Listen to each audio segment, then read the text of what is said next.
Hello everyone and welcome. We are here, we are live, we are ready to go, and we are picking up exactly where we left off at the conclusion of last week's stream with this moon mapping satellite. Actually, one thing I do want to do with it while I am thinking about it is if I right click on here and go to, I think it's under command, yes, rename the vessel. I called it the MUN. I say moon, but most people say mun, but it should be moon spelled the proper way. Because we are playing in Kerbal-sized real solar system, and our target is not the stock mun or moon, however you want to say it, but our Kerbal-sized moon. So it has been scaled down to a Kerbal stockish type of scale.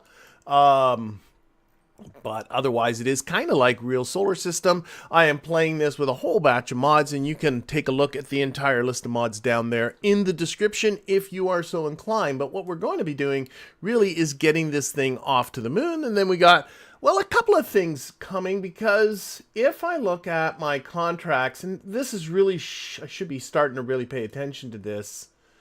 I have this moon probes contract. And the requirement for that contract is to land probes in 3 different biomes on the moon. And there's all the list of various biomes. There's a lot. Holy geez, much more than I would have thought. And that will finish off this program. And it does get me a reward and stuff. But more significantly, the program actually kind of buffs me when I go to the moon. It gives me rewards for doing things around the moon. But I think what I need to do is get this mapping satellite there. Get those probes down. So we'll start working towards that. I'm not saying we're going to be landing on the moon quite today, but I think we need to work a little bit more steadily in that direction. And actually, one more thing while I'm thinking about it, I always like to take an opportunity in these streams to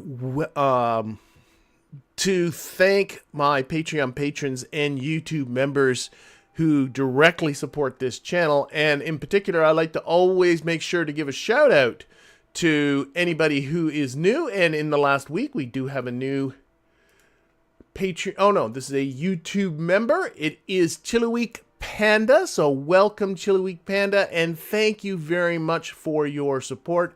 And of course, that thanks extends to everybody who helps to support this channel directly, and those that do so indirectly, just by watching and commenting and thumb upping and all of that kind of stuff. All right, let's get ourselves to the moon. So we already got the moon selected as a target, so I should be able to just drop a maneuver node here and head on out.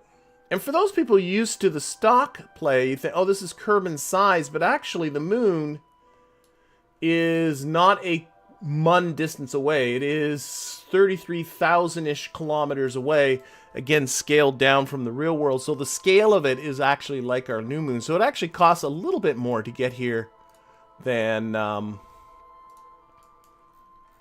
it does in the stock game. And I want to select my maneuver. And I want to put this guy in a polar orbit is going to be the plan. You can see here I've got my relays. That was finally set up last week. And by the way, when it came to the relays, let me see, yeah, this is getting me more in the direction I want. I mentioned this during the stream, and I did do it afterwards, is I got into the save file and I changed the semi-major axes of each of these to be exactly the same in the save file. So that means their periods are exactly the same, and that means they will maintain this orientation with each other forever for the rest of the game. So some people might consider that cheating, but it's that or just maintain this all the time, and I'm really not in the mood to do that much maintenance. I think actually as I go forward in time, I think I'm better off, yeah.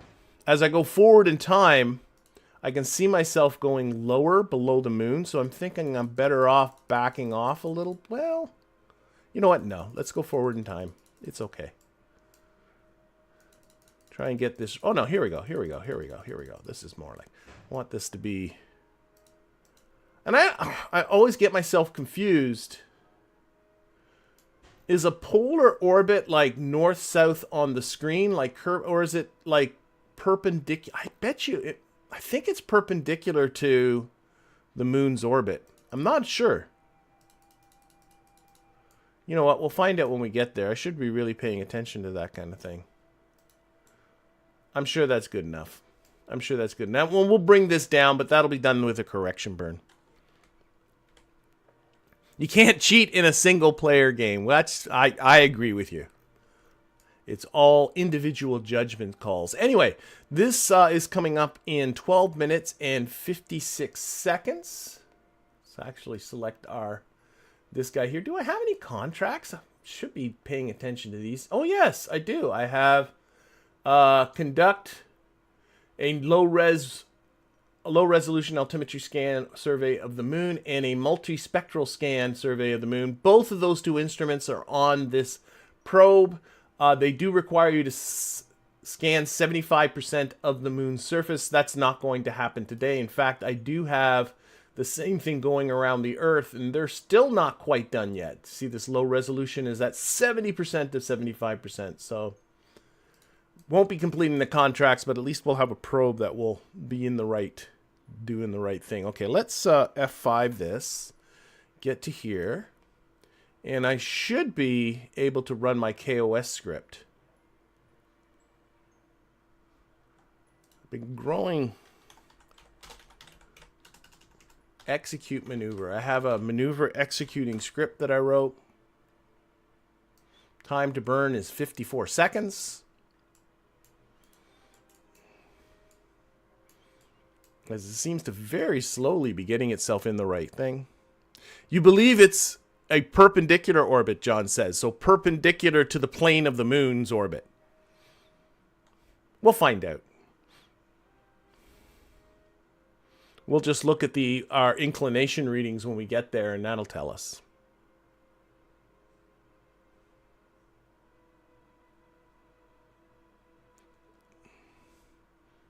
Yeah, I know. There's some restrictions on how to deal with axial tilt that I think real solar system has to work around.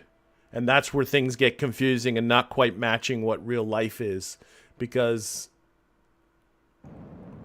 in stock KSP, none of the planets have any kind of axial tilt. But here they wanted to do that, which is great. But I think they had to do some, have to work within the engine that they got. Yeah, we'll learn soon. Either way. I think I got the fuel to make a plane change and all that kind of stuff. All right. So very simple probe for those people that missed last week's stream. I really don't. There's like a hex core in here. Yep, the hex core in here. That's the altimetry scanner. That is the multispectral analyzer here. A whole army of batteries. These use a lot of electricity, so big solar panels, the biggest ones I have. And they generate a lot of data, so I got this HG5 antenna. I don't need it for the signal strength, but I do want it for the transmission speed. And we'll see how this thing does. Alright. Should be getting to the end of the burn, and it just cut it right there. Did I actually get what I want? I didn't get what I want, so I'll have to finish this off manually. I've been working with KOS for so long that I thought I'd worked out all the kind of kinks, and then I keep finding new kinks. I don't know. But whatever. It's okay. I do have an alignment program that seems to work great for lining up the solar panels. The solar panels, because that's what they're called. All right. So we'll let that go, and then we'll plan here our correction.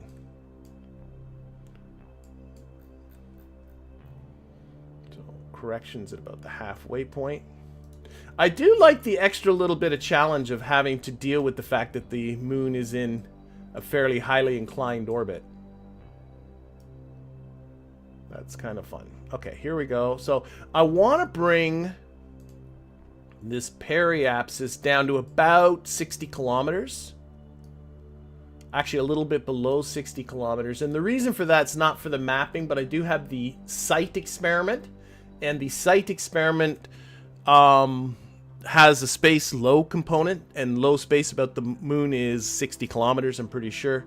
And it only takes an hour to collect, so the plan's going to be to put it in a low orbit below 60 kilometers and then push it out to about 100 kilometers, which is the better orbit for it. Okay, I want to play with the timing of this and get it in the most efficient location. So that, I'm just looking at my periapsis and seeing where it gets it as small as I can before it starts going back up. There, it's starting to go back up. It's trivial differences, really, because I was doing big time jumps there. Okay, 60 kilometers. Or a little less than that, so that kind of a thing. So, let's see, if I add a little bit, so people are saying perpendicular to the plane of the moon's orbit. I don't know if I should be doing some, there we go. The big radial chunk there. That I think looks pretty good just with my eyeball. We can do adjustments when we get there. Okay. So that burn is only 0.9 or 9/10 of a second. So we're going to reduce our thrust limiter here. Somebody suggested, because my script doesn't do well with, well, it doesn't seem to do well with that previous burn either. But it doesn't like really short burns. Okay. F5 before I time warp. Hello, Vincent. Glad you can make it. And anybody else I might have missed along the way?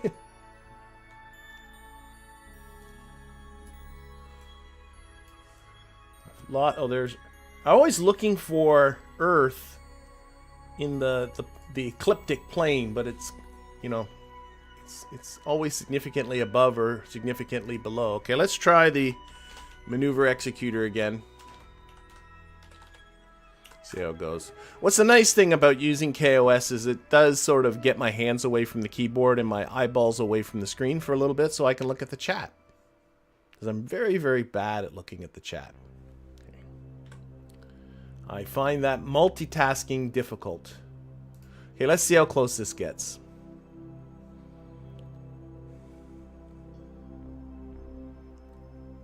Perpendicular to the axis of rotation. Oh, yeah, but what is the axis of rotation? Where exactly is the geographic North Pole of the moon? I guess that's the other way of saying it. I don't know where that is. Is it at the top of the screen, or is it tilted over to here? I don't know.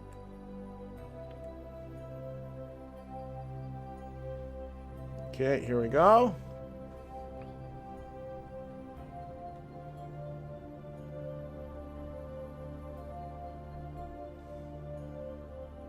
Hello, Ahmed. I'm glad you could make it.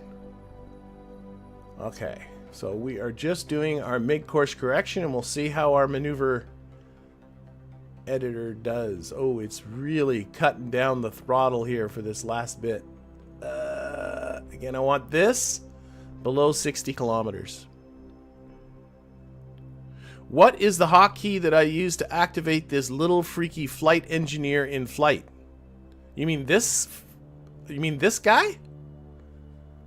I have actually a KOS script that brings that guy up. There is no hotkey for, if this is what you're talking about, the KOS terminal. There is no hotkey for it. But I, excuse me, I do have it coming up automatically, but that's KOS that I did. You have to actually click the KOS button down here to get it if I didn't do that. Oh, I don't know. Look how close. It's taking its time, but hey, I'm happy with that.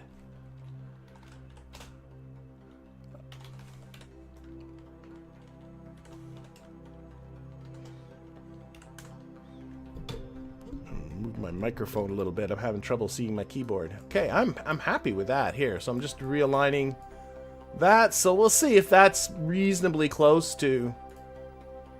Oops, get rid of that. That's reasonably close to polar or not.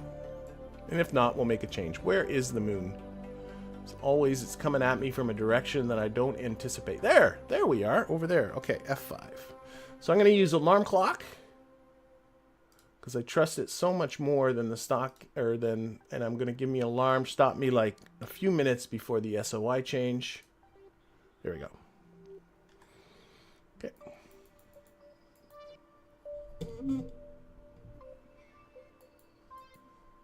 Oh, whoa, whoa, whoa, whoa, whoa, whoa. Oh, the site experiment just got some stuff over the desert.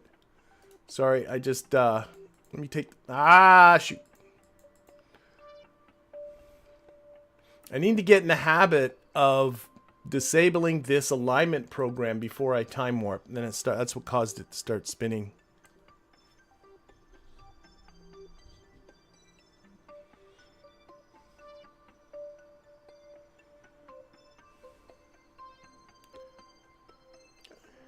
All right. Let it settle out, and then we'll start that time warping again. Okay. Delete. I said delete. Okay, it's got to be a Control-C then. We'll force support that. All right, let's try that again. Hopefully now we won't get any. It's still rotating a little bit. You're annoying. You're annoying. Moon Mapper 1 batteries are almost out. How can their batteries be... Oh my gosh. Okay, just wait. No, that's the same. What's relax? What it? Okay, I'm confused here. Just give me a moment. Okay, take the time warp off. Time warp's off. The battery started dying with the, despite having huge solar panels and the SCANSat equipment isn't even on yet. What on earth is using up the batteries?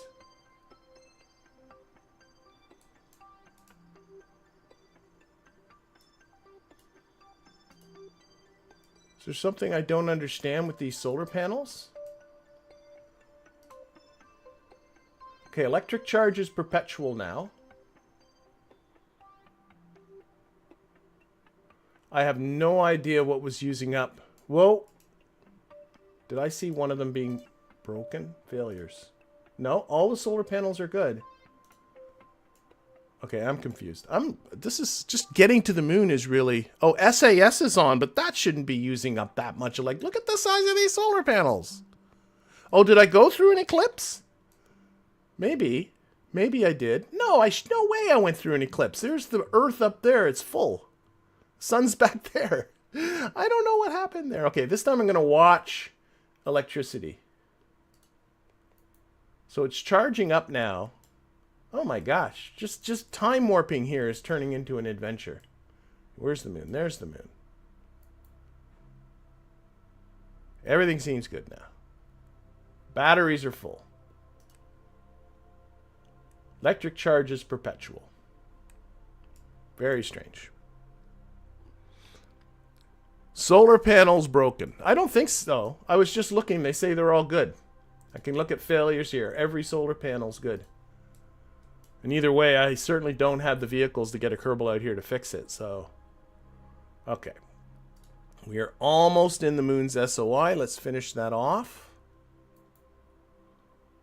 And then we'll find out what our inclination is.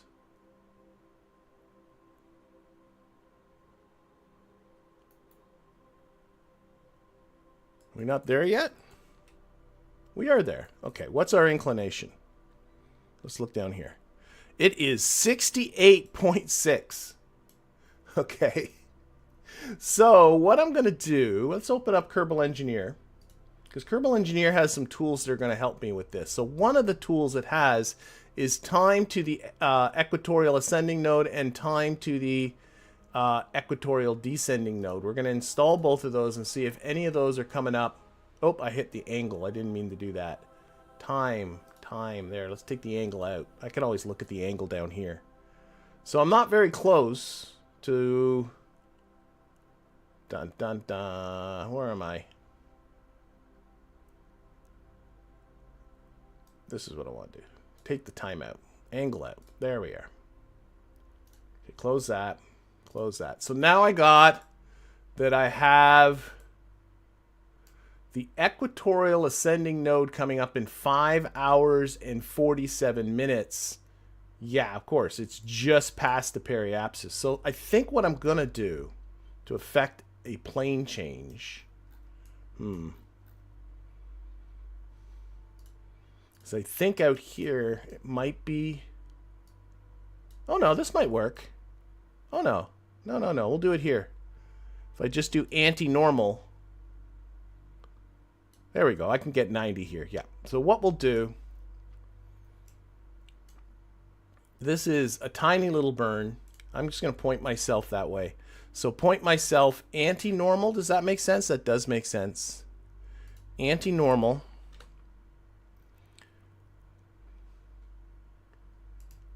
And the thrust limiter, I'm going to make it really low. Just like 1. And I'm just going to burn in this direction. We're going to watch our inclination.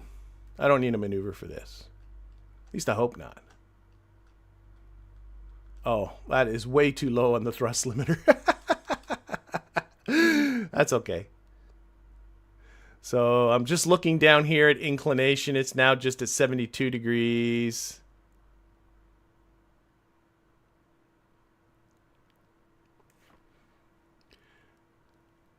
I don't feel too bad about my KOS skill. I am not a coder by profession or even really by training. I have some computer science courses under my belt.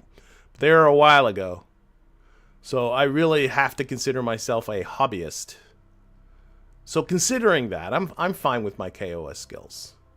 And I'm a kind of a good enough, you know, get it so it's good enough type of thing rather than trying to make it perfect. At least when it comes to coding. Okay, we're at 87 degrees.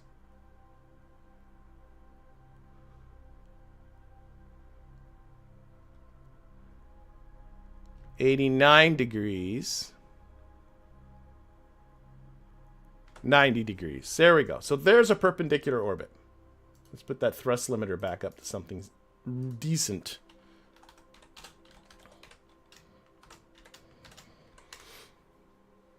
Okay, we'll line up for the solar panel. I don't know what happened with the solar panel. So there is, now we're going to get our answer. There is a perpendicular orbit, and it's not perpendicular to the plane of the moon's plane. It's like straight north-south on the screen. See that?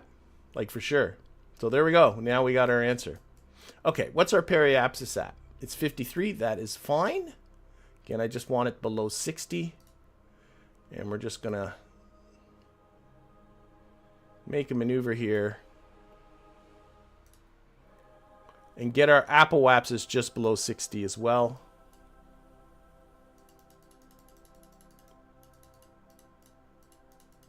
That's good enough.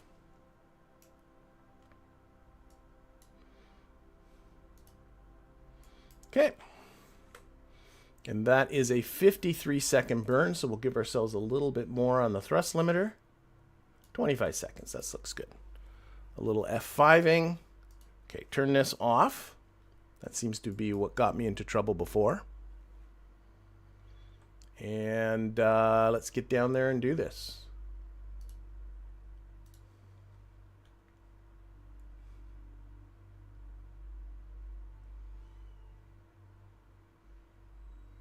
That's very, Stephen, you might be 100% right with the A and D, and I'm just noticing your, why did my time warping stop?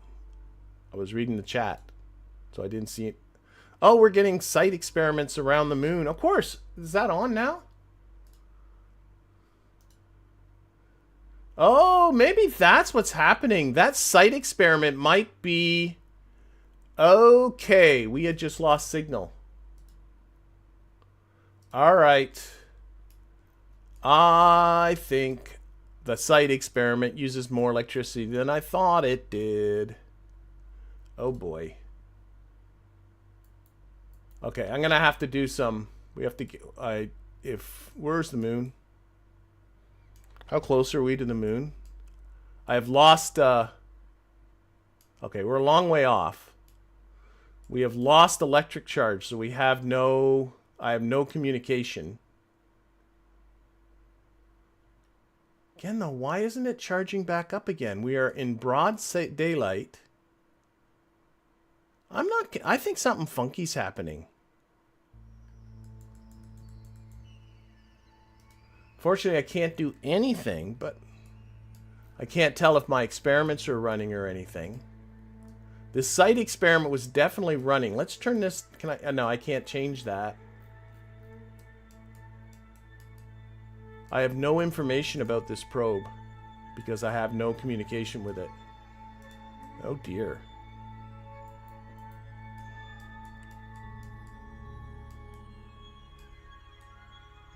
Okay, there's the moon, and the moon's coming up. Yeah, it seems to happen when I warp, but when I stop warping, I'm not seeing it come back up. But like, I'm in full daylight. How can this be the case?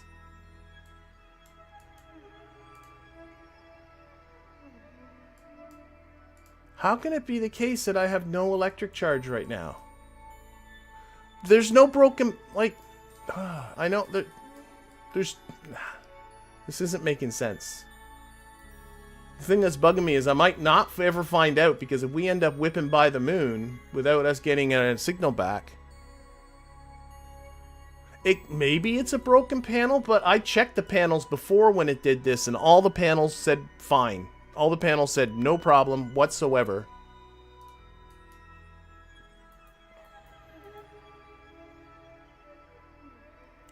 But it is not charging right now. You said a panel said broken? I didn't see that. But if a panel said broken, it's stock broken, not Kerbalism broken. Are you frickin' with me? Are you frickin' with me? Oh. So there's two brokens? Okay, that one just says bad orientation. That's fine, fair enough, but if I don't get a signal, this thing's done. Oh my gosh. Yeah, I might F5. That might be a better idea. And maybe at least we can puzzle out what happened. I did an F9 just before I started time warping. Or an F5 just before I started time warping. A quick save. So if this thing blows by its periapsis, which it certainly looks like it's going to.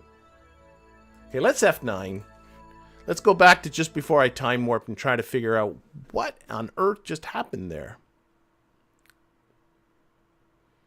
So someone's saying they think it's stock broken, but not Kerbalism broken. Oh my god. That's frustrating. So let me see. So that one says the panel is broken.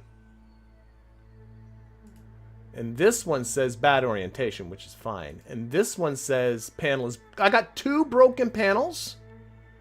What the happy, effity... The three of them are broken.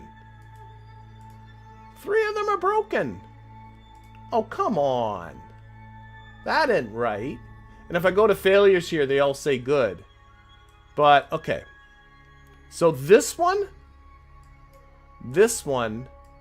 and this one all say broken. What the heck? Okay, so let's get this one. No, wait. This one. This one's the... Oh, this one, hopefully, says nominal on it. I didn't see any notification of a solar flare, but I could easily have missed it. Oh my gosh, I don't know what the heck I'm going to do with this. This thing might just turn out to be useless. Okay, so we'll orient that so it has 100% exposure. But broken, broken, broken. I don't care if there was a solar flare. There's no way 3/4 of my solar panel should be gone. That just seems unreasonable. Okay, let's F5 again. And let's cautiously time warp our way. Again, I'm lost where the moon is. There.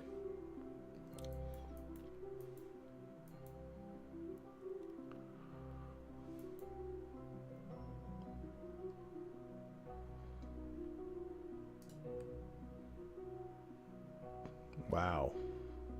Getting all kinds of site experiments, so that's something. I like the science. Okay, my electricity is still good. Because if that last solar panel goes, that's it, right? Maybe happened with the shroud. Ooh, maybe. Maybe. It might have, they may have been broken all of this time. And I'm only discovering it when I do the time warping. Well, right now my electric charge is perpetual, so I'm going to kind of live with this. Maybe the shroud, yeah, that they got damaged one on the yeah, that could be. Okay. Okay, we're here. Let's run our maneuver executor.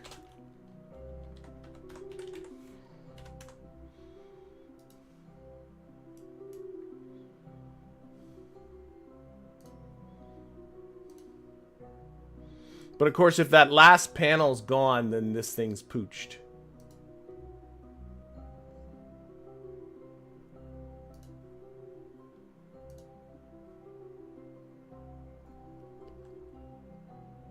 Check the manufacturer's warranty, yeah. The solar flares are coming from Kerbalism, but I don't know. Was there a notification of a solar flare? I didn't notice one, but I easily miss these things. I think that they got damaged with the shroud seems to me to be the most likely thing.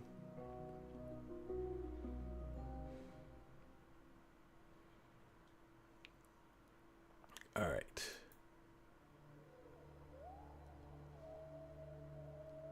Well, we'll get this set up the best we can and hope for the best. I mean, I don't know what else I can do. I mean, I could send up another one, I suppose.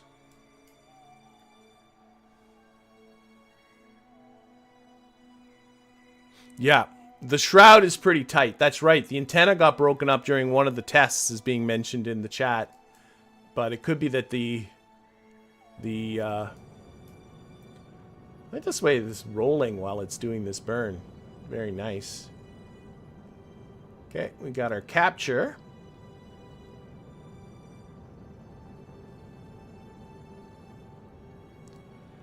No, I think that it got broken by the shroud. The shroud was pretty tight around here, and I'm only noticing it now. Or not by the shroud, by the fairing. Okay, what's our orbit like? Orbit's beautiful. I love it. Okay, so we can run our alignment script, and we'll. There we go. And let's look here. So we are running the SCANSat. This is not or the site experiment, I'm sorry. This is not biome specific in near space or space low. So it's going to run for about an hour. So once this thing has kind of got itself oriented, I'm going to make sure, where's my one good solar panel? Where is my one good solar panel? Repair from EVA. I should look at... How come my one that's always broken or good is the one that's always never pointed at the sun? I should take a look at last week's stream and see that when the fairing deployed, did I get all kinds of notifications saying that the solar panels were broken? I wouldn't be surprised. Yeah, we'll have to get a warranty officer out here to take a look at this.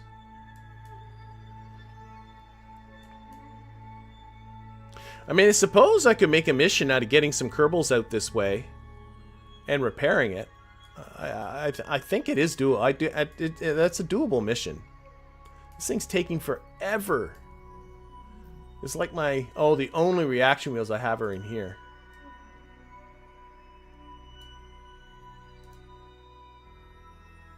That's annoying that there's two... Well, then again, the stock damage only damages when you do something to them.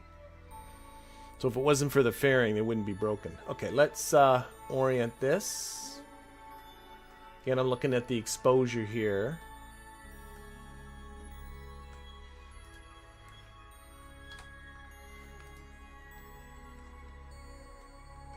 Oh, I went too far.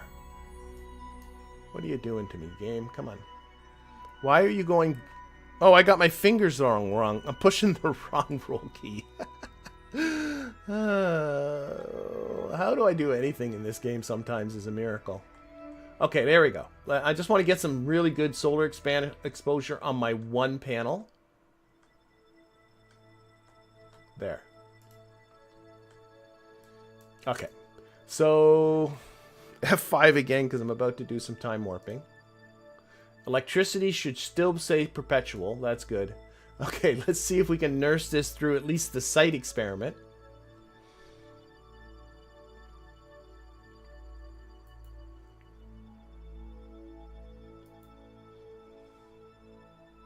Thankfully, I did put a lot of batteries on this thing.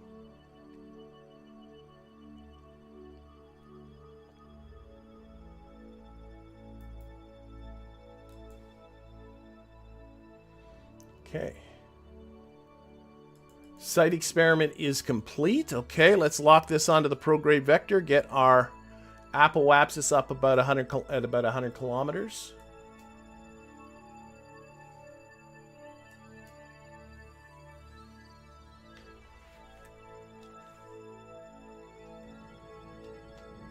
And then we'll turn on our SCANSat stuff.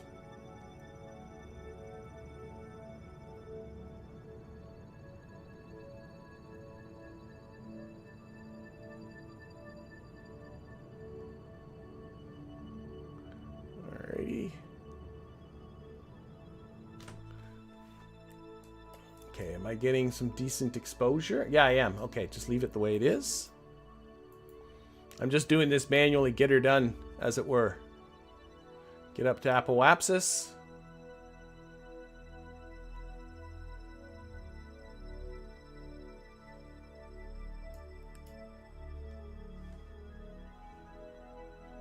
I like how this is just staying locked to prograde as we come around here. I do have... I got something installed that's dealing with rotation during time warp.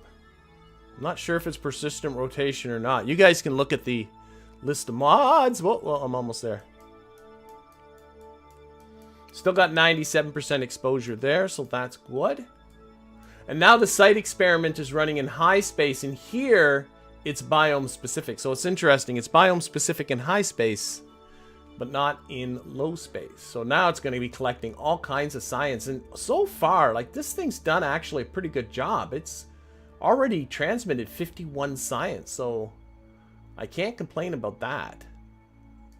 Let's put it back on the experiment. Okay, where's my time to peri? I'm 50 seconds away from apoapsis. Again, I'm just going to do this manually. All I want to do is get the periapsis up above 100.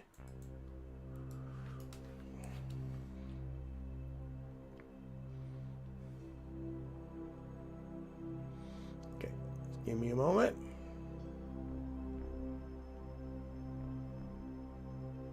Okay, let's just start burning.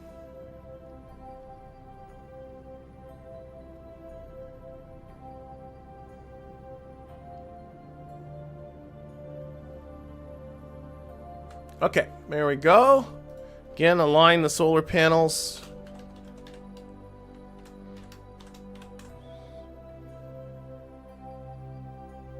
Well, I'm very glad the videos have helped you there. Was it strange and scary in New England?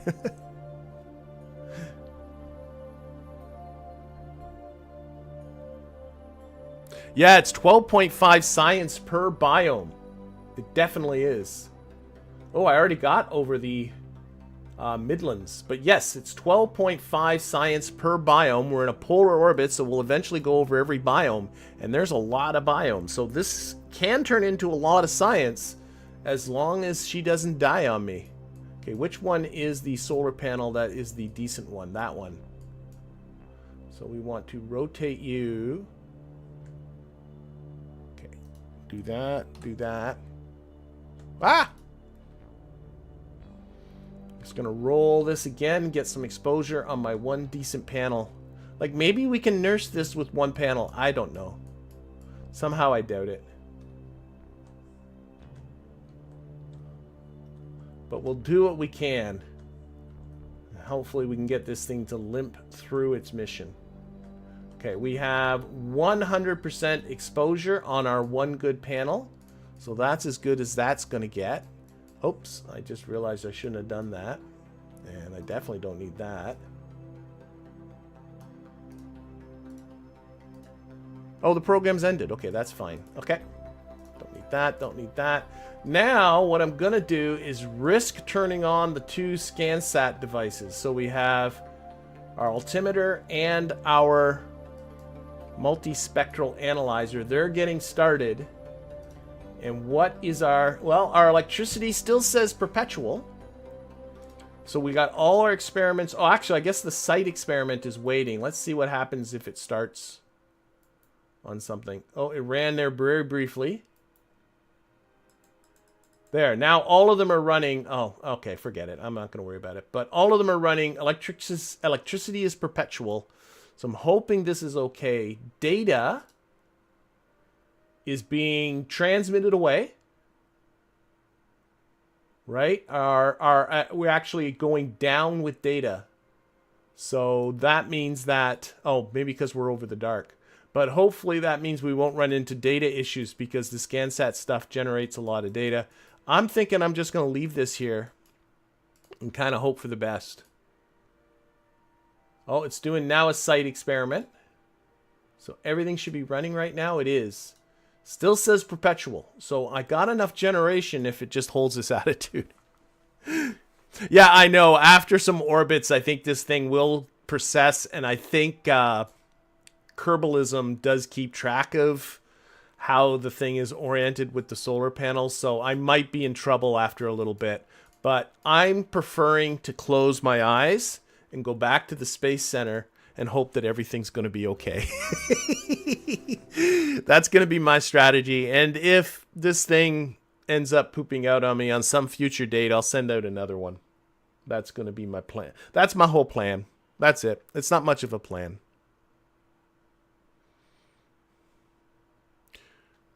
Turn a battery off for backup. That's a good idea. That's a really good idea. Some Stephen, a backup battery. Actually, what's an even better idea? Here's the better idea. If I go into Kerbalism and get my moon mapper and go to configure, I should be able to... No, it's automation. There, yeah. I should be able to, here, if the power gets low, just turn everything off. I can automate that from here. So power low means that the EC level is below 20%. So if the power gets below 20% of my electric charge, it's just going to turn off everything. And then if the power is high, above 80%, we'll turn everything back on again. So that should hopefully take care of, well, we'll see what happens.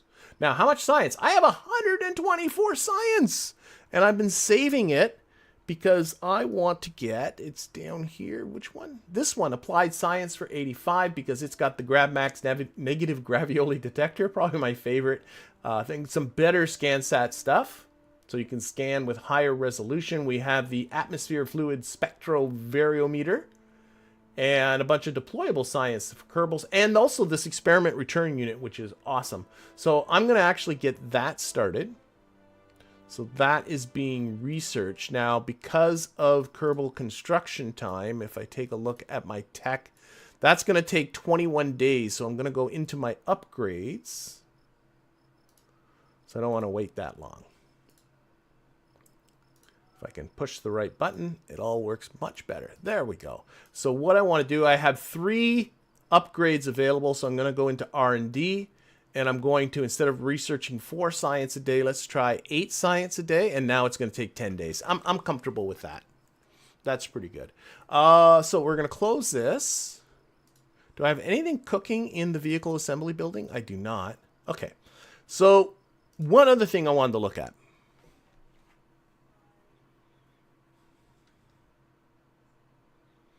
I don't have to off the data transmission when the power is low. That's true. But it'll turn back on again, so I think it should be okay. I want to take a look at, here, OKTO 6. I noted this between the streams. I want to take a look at OKTO 6, and you'll see why in just a moment. You will see why.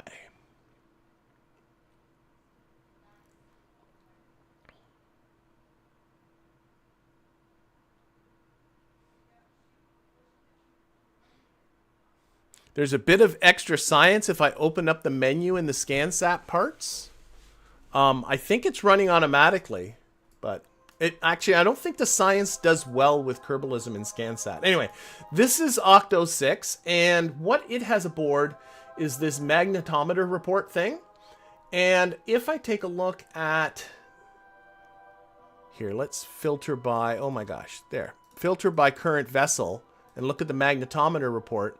I have like no magnetometer report in space low. And I thought, oh, I'll just get myself down to the inner belt, and I put this thing, let's actually turn everything off so you can see what I'm talking about. I put this thing in the inner belt and said, collect that science for me in the inner belt, but I didn't pay enough attention. It needs to be in space low, and right now this is at an altitude of 424.25 kilometers. That's not space low, that's space high. So I need to get this down lower. So what I'm gonna do, oh wait, this isn't dead, is it? Don't tell me it's dead. I don't want it to be dead. Everything should be good. Why aren't you locking to the prograde vector then, you stinker?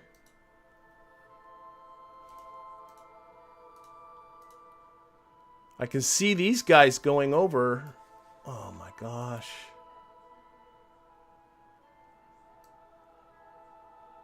The reaction wheel's taking radiation. Oh, I remember this thing limping last time. Oh no! This thing might finally be pooched. The reaction wheels are taking radiation damage from hanging out. Oh, it might be done. It may be done. You know what? If I really stare at the little birdie on the nav ball here, I can convince myself it's moving.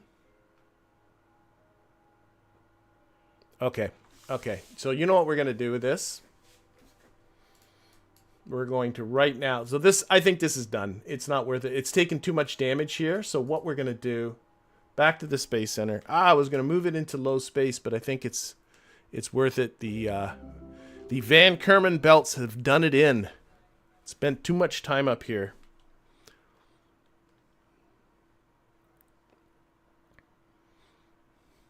So what we're going to do,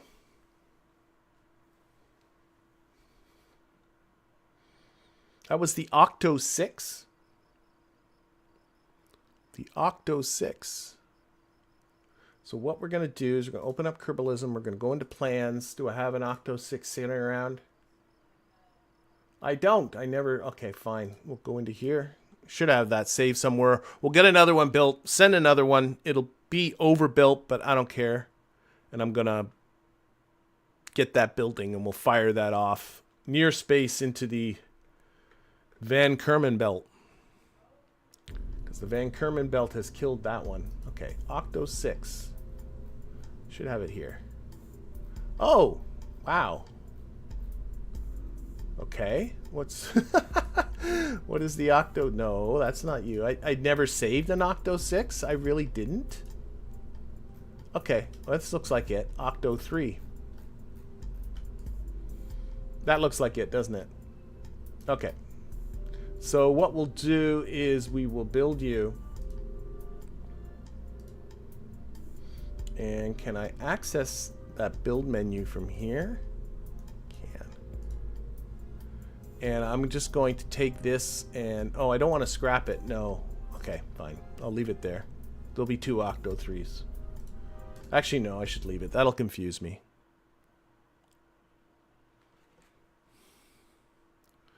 That'll confuse. That one looked the same, and I had the right science aboard, so that's good enough for me. Oh, go to persistent rotation. I've had, you know what? I'm going to leave it for now and see if that probe has problems. But Big Bob, or where is it? Glenn is saying go to persistent rotation and get it to set it to track the sun. I really want. I'm going to be minimalistic when it comes to persistent rotation. I'm just renaming this the 3A. Just to keep it from the other 3. Just because I've had trouble with it in the past. So I want to try and limit the amount of persistent rotation stuff I do. But we'll keep an eye on that mapping satellite and see how it does. If it starts to have trouble, I'll deal with it. I want to build Moonlander. That's what we're going to do next. That's what I got on my list of things to do. So that's what I'm going to do next. Oh, I could upgrade some buildings too. I do have a lot of money. Yep. Yep. Though I find once I get track 2, once I have tier 2 stuff, I find that, like, I'm really lazy when it comes to getting the tier 3 stuff, because the jump from tier 1 to tier 2 is huge for most of the buildings, and then the jump from tier 2 to tier 3 is like, well, it's nice, but it's not super necessary. I should get into here too. Do I have any good contracts to collect? Science data from surface of the moon. Yeah, grab that. Land on the moon. Grab that. This is what I'm planning on doing next. Let's see. KSSR, first docking, first moon landing. This is uncrewed, right? Yep. Grab that. Oh, yep. I'm at 7. Oh boy. I really got to start getting some of these contracts done. I guess that will do. Okay.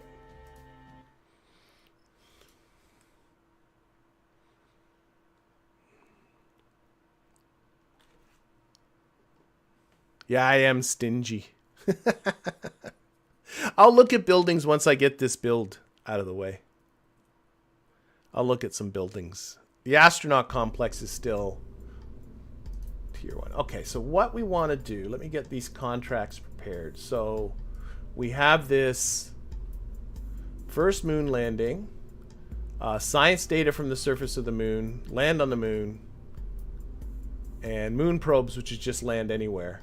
So I want to do these 3 contracts. So they're all pretty straight up, aren't they? I don't think there's much to really think about. So we're going to get ourselves the Hex probe core. That's going to be the basis of this. And we're going to science this up because we've got no science from the surface of the moon. So we're going to go in here. We're going to configure the science. Now I'm pretty sure, yeah, it's just... I only have 2 slots, so I can't get any more. So we'll turn both of those 2 on. And we'll start looking at what... Oh, wait a second. No, silly Billy. Silly Billy, configure the science. Because some of this I can replace with other equipment, but there's things like the sight and the might and all that stuff. So we have the Geiger counter, the light experiment. Okay, so the light experiment's only in space, so that's not useful. The might experiment's only in space, so that's not useful. The sight experiment is only in space, so that's okay. So it is going to be okay. So a thermometer, fine, fine. Okay, so there we go. What other science do we have? What other science do we have? We have the double C seismic accelerometer. Definitely want to get that in on the mix. We have a Geiger counter. I am pretty sure. I love that with Kerbalism you actually get like a detailed description of what the science does. So it is on the surface and it's biome specific on the surface. So definitely want you. Did I turn it on? I have not yet. Boom. Okay. We have a magnetometer boom. Is that one? On space low, space high, space high. That's it. No surface stuff. So magnetometer boom we don't need. We do have the mystery goo. I'm going to make that for when I have that return container thing that's currently being researched. Same with the Science Junior. The barometer, unlike in the stock game, does nothing when it's in a vacuum. See here, the body has to have an atmosphere. Excuse me for a moment. So there's no sense putting a barometer on there. That's the SCANSat. Oh, I guess that's it. I guess that's all the science right there. Oh boy. Yeah, that's it. Okay, so we'll turn that on. And we'll get this turn. We're going to need a Communitron 16 antenna. I think will be enough. Let's just make sure of that. So here, you know what's the good way to look at the science is go to here, and say current vessel, and then you can just scan through each one. And what I'm looking at is the rate at which the data is being transmitted. So I want to make sure that especially these long-term ones, that it can handle it. Now, Communitron can do 2.2 kilobytes per second. And you can see here that, oh, I'm on the wrong thing. The radiation scan is fine. It's 1.0 kilobytes per second, so it can transmit that. And this guy is in 630 bytes per second, so the seismic scan's fine. This one is 250 kilobytes per second, so that sounds alarming, but it only runs for 30 seconds. So as long as I can hold that data, and it tells you here 750 kilobytes of data is going to be generated. As long as I can hold that data, it can transmit that over as long a period as I want. The data capacity of our core is 128 megabytes, so we're fine with the telemetry scan. And the temperature scan, finally, 3.26. Again, looks like a lot, but it takes 2 minutes to do it. It'll collect 650 kilobytes in data, and then that won't fill up the heart. It'll be fine. And then it can take the time. So we should be fine with a single communitron. Now, let's see. I got to think about electricity. So right now, I have all these on. We are consuming 1.22 units of electric charge per second. That's not a lot. I got me a feeling I can get away with just using a bunch of ocstats. Yeah, let's use these. Now I have an idea. I'm gonna put on 4 of these. Let's move that away. Let's get into these little structure-y bits.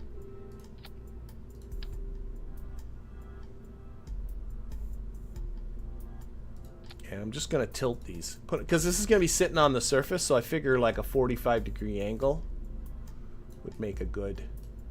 It's got to get it kind of approximately looking right. And I just put that kind of cube thing there to give it an illusion of sort of a structural piece being under there. And I'll put the antenna on top.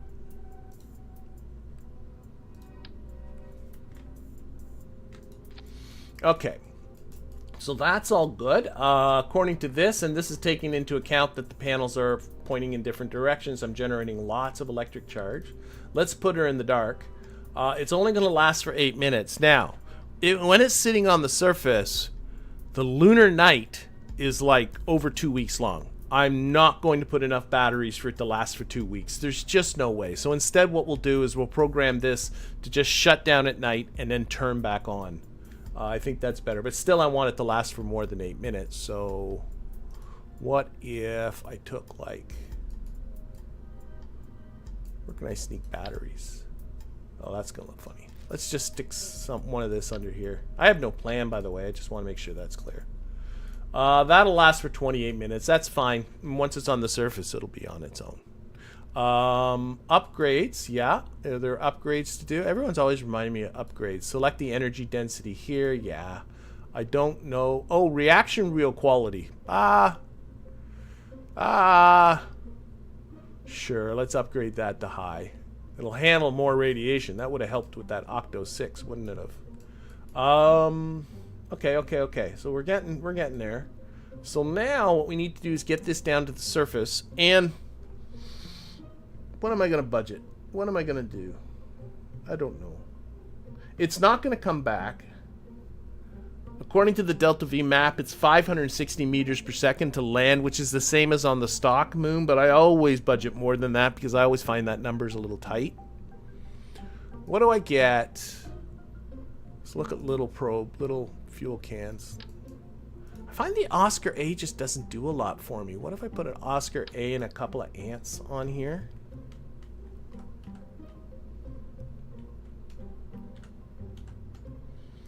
What's that do for me for Delta V? 591. Good thrust to weight ratio. What I might just do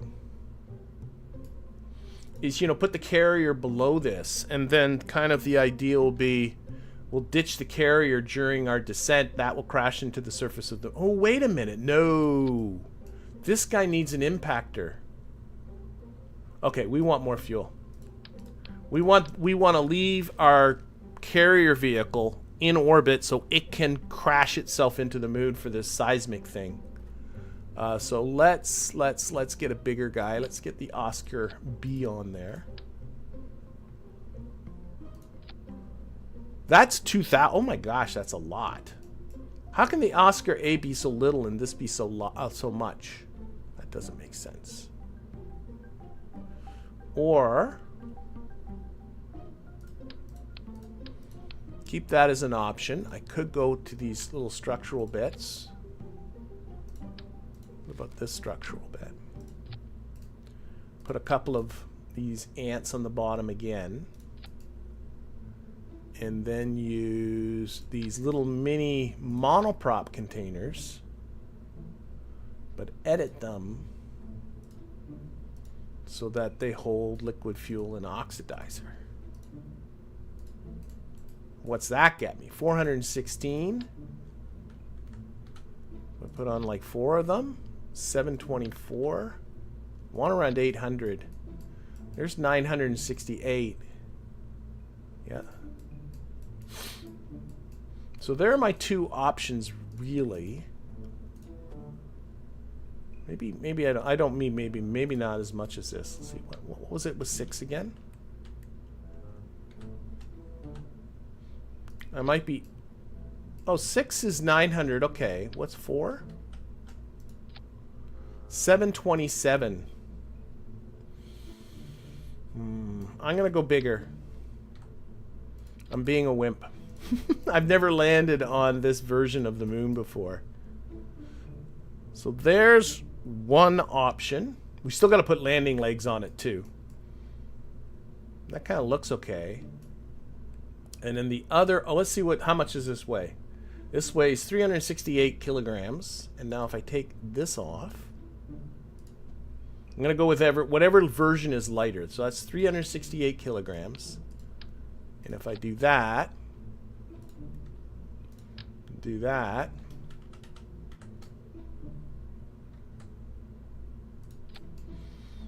then take out fuel till it's down around the same amount of dV.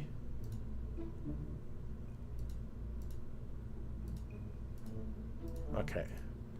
That is 200. Oh my gosh, is it that different? That's 299 kilograms.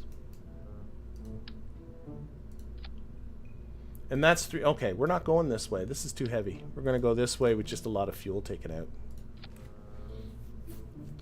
Now, actually, I think I can use this to store some batteries. Am I not mistaken? I think I can. Because now I took out a lot of the liquid fuel and oxidizer. What if I took... Where's the edit tank? There it is. If I selected battery, max that out. Oh...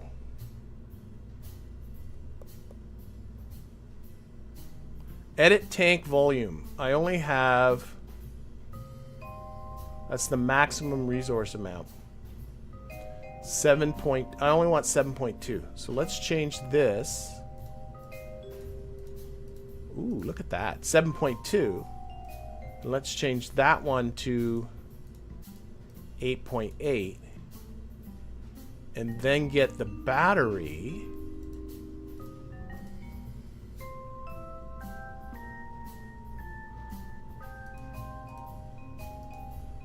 Doesn't that leave room for a battery? I've never done this before, so I might not be knowing what I'm doing.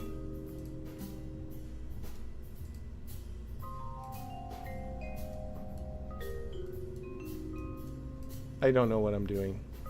Let's try this one more time. Okay, let's take this out. LFO.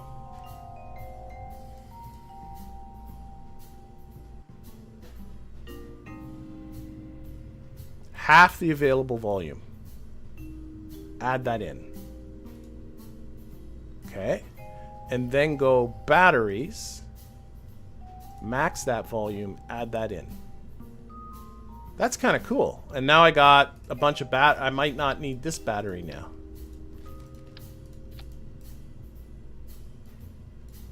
If I'm reading that right. So let's close that. I can actually still take some of this out. Oh, electric charge. Fill that up.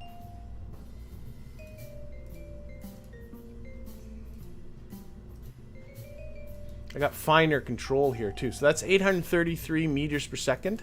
I have enough batteries to last for 58 minutes. I like that. That was kind of cool.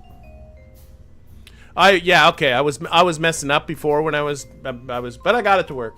I might not have done it the most conventional way, but I got it to work. So we need some landing legs. I have these micro landing struts. Oh my god, they look huge. Even though they're micro, they look huge. Just because of how I'm doing the symmetry, I might put 4 of these on. Oh, now I need more fuel.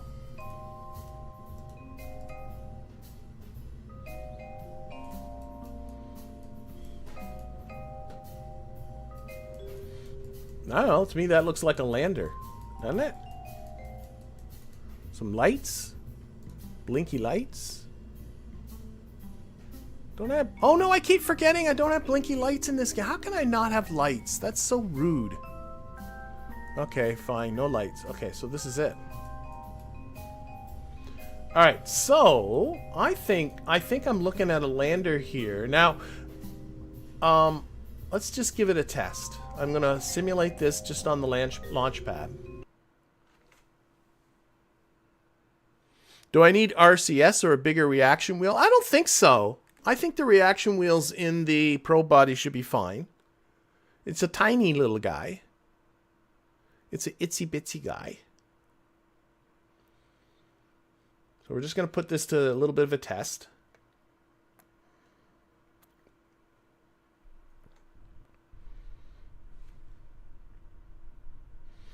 Just make... Okay, see, that's why I did the test. All right, we have spring-loaded... Oh, this is silly. Okay.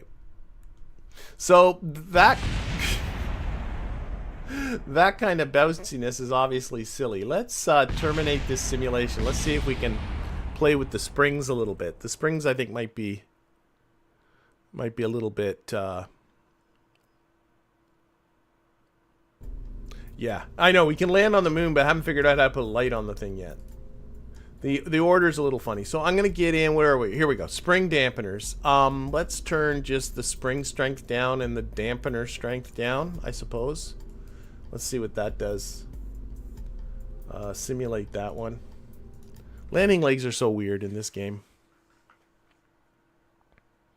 Last thing I want is to find myself landing on the moon and having it like going boing.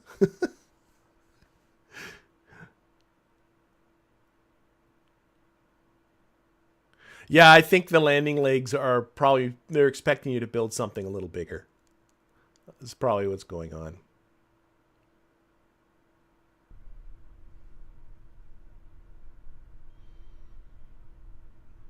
It's still a little funky, isn't it? Look at it. It's like a spider ready to spring on you or something. I don't know.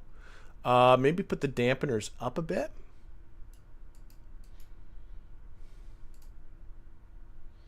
Let's restart this. Though I don't think that change that I just made will be there, be reflected.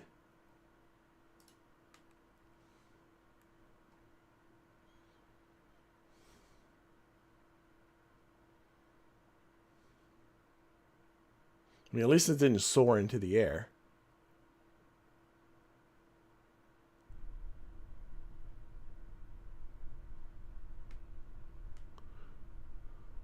Yeah, I just turned the dampeners up. That seems to stop the bounciness. I actually should have here. I think I have enough thrust to actually get off the ground. Oh no, I don't, because it's in a... yeah, I was looking at vacuum. Not in the atmosphere, I don't. Okay, we'll terminate. We'll put the damper strength up. I'm sure it'll be fine. More dampening. I could put 3 on instead, but I got kind of 4-way symmetry going on with everything else. I know 4 landing legs are overkill, but I do have 4-way symmetry with everything else going, so I don't want to mess with that. So we'll put this up. I think I had 7.5, seemed okay. There we go. Okay, so this is actually now going to be what? We're going to call this the Lunar. Do I already have a Lunar 1? That's a good question.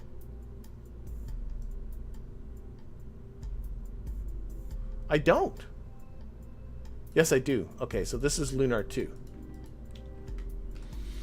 Lunar 2. Okay. All All right, now I want to put, I'm just looking at this too, because I got 2 ants here on the bottom, I think I need to put some, this is just so for the decoupler to attach to. We'll move these out a little bit.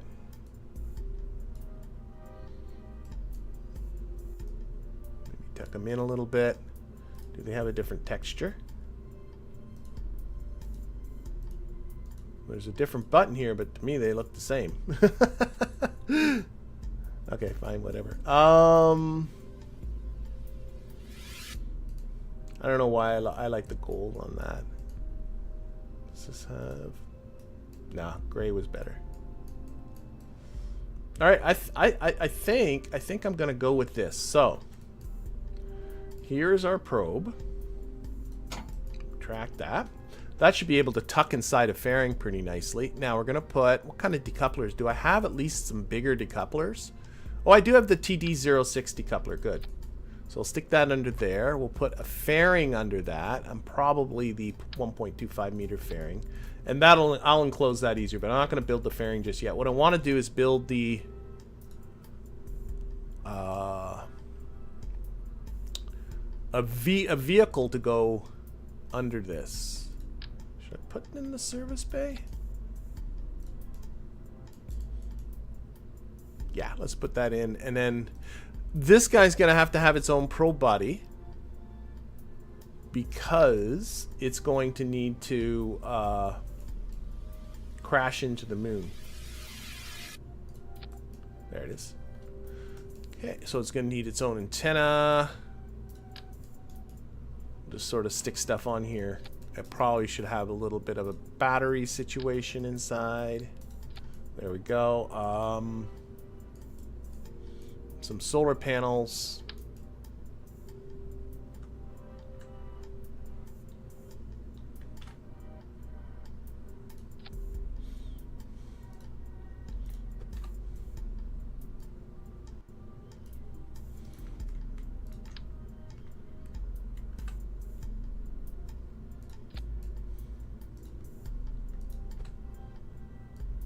Uh-oh, I grabbed the probe with the probe body with that.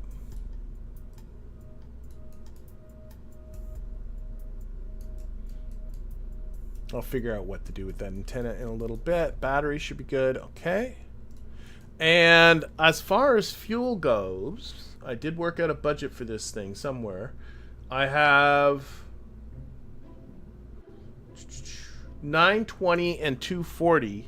Did I not add this? I didn't. So it's 920 for the transfer to the moon, 240 for the capture.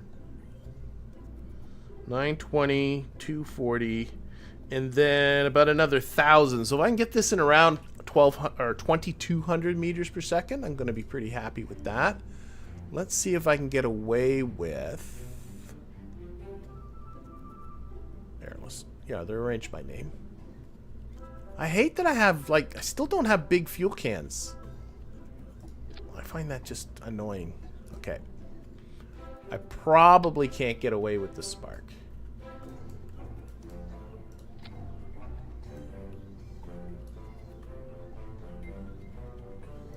I'll put the fairing below this for now. Okay. Oh, wow. I said around 2,200. That's not bad. Wow. And even the thrust to weight, I can deal with that. I think I might just kind of leave this. Wow. Just kind of tweak the position of this antenna a little bit. Bring it up like that. Tilt it down like that.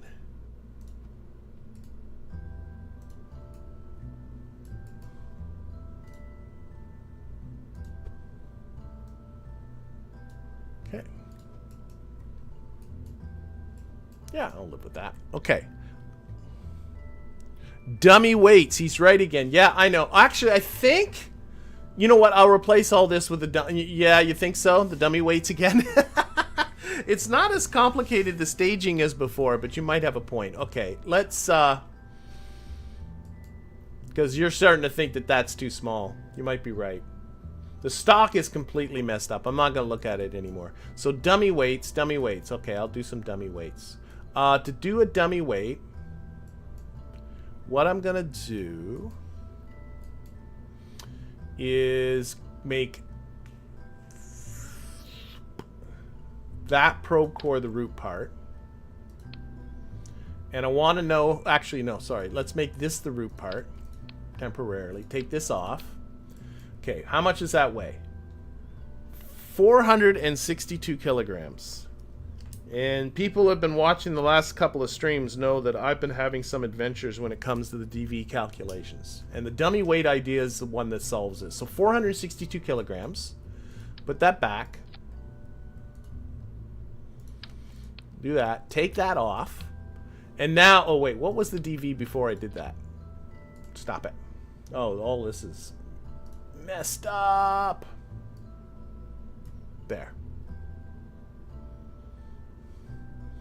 I don't like that this is now one stage. That doesn't make sense. 2,136? I think that's what it was. Something like that. Okay, so what we're going to do is going to take this off.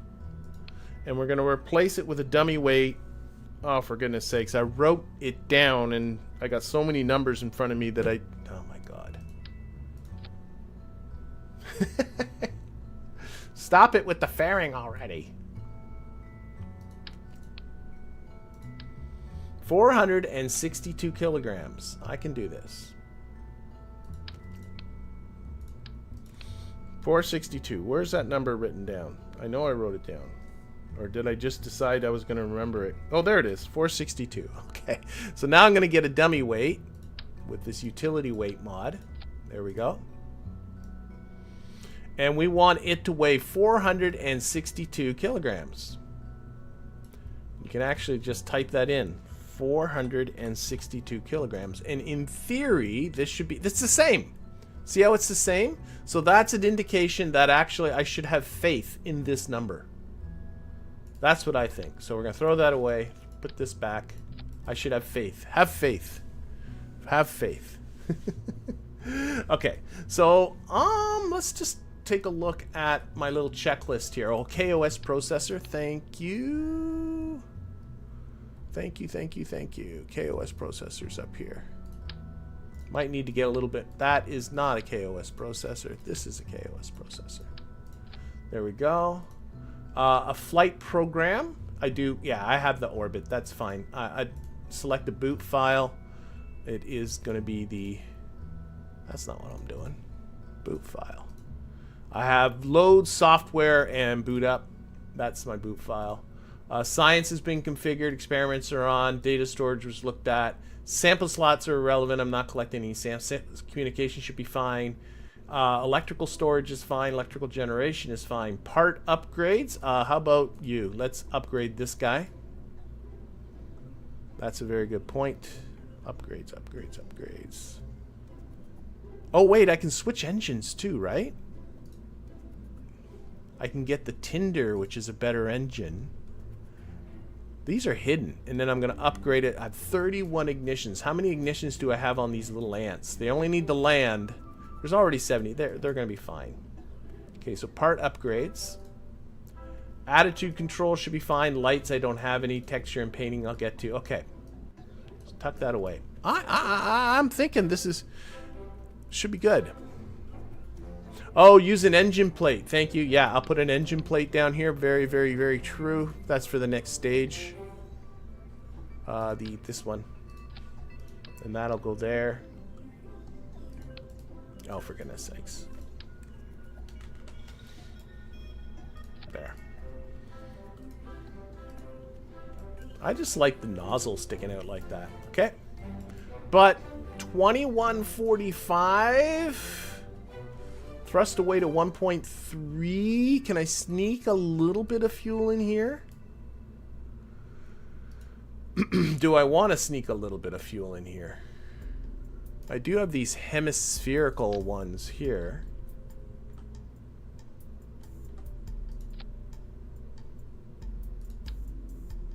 I think I'm going to sneak on just a little bit more fuel. About 3 of those. That's 2198. Thrust to weight still 1.05. I'm okay with that. We'll kind of tuck them in a little bit so that they sort of are flush. Just like so. Oops. Wrong button. That one. That. Can I get another texture on this so that looks a little better?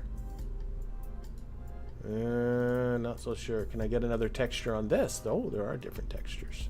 Oh, there's a white one. Let's go there. That looks okay. Yeah, we're happy with this. I think so. Oh, the staging's completely borked. Let's fix that. This needs to be on... No, that does need to get staged with that. This fairing needs to be on its own, like that. Okay, boom, boom, boom, boom, boom. There we go. Close this.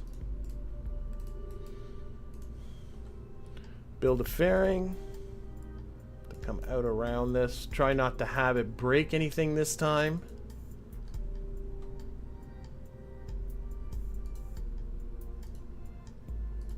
There we go. 3 sides, up the ejection force, clamshell deploy. Okay.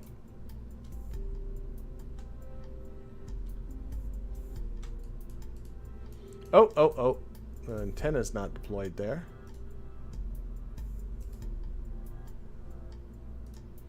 Okay. Close that. And now we need to put a booster under here. And I'm still not... My boosters have all been very, very similar to each other, but I've not saved one separate yet. I probably should. Let's arrange these by name. I'm losing my Mark 1 fuel can. So Mark 1 fuel can. And again, we're going to edit it because this game is mean and won't give me bigger fuel cans. So we're just going to edit this and fill it with LFO, max it out, boom. We're also going to select our engine plate and shorten this up.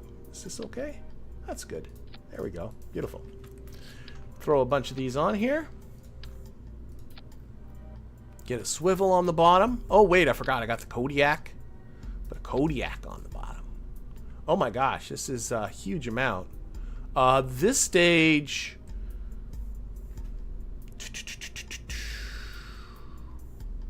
doesn't need much more than... I can get away with a swivel. This is really small compared to what I've been doing lately. 2636 should be about right because there's about 1,000. Maybe put another one of these on here, but just for redundancy's sake. Oops.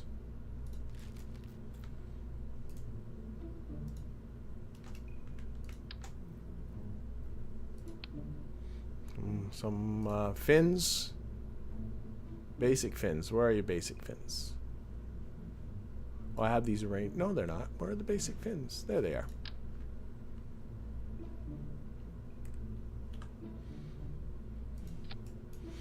I'm thinking this is a rocket right here. Oh man, the atmospheric thrust to weight is beautiful. This engine's completely on its own thingy there.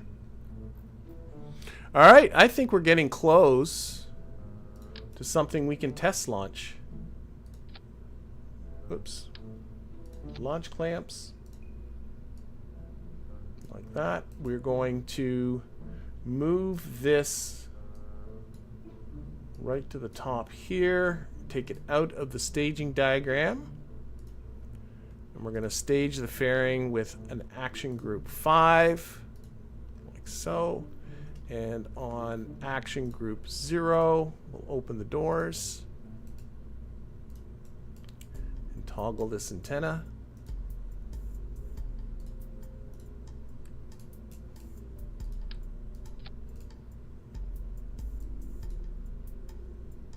I'm missing it. Where's the...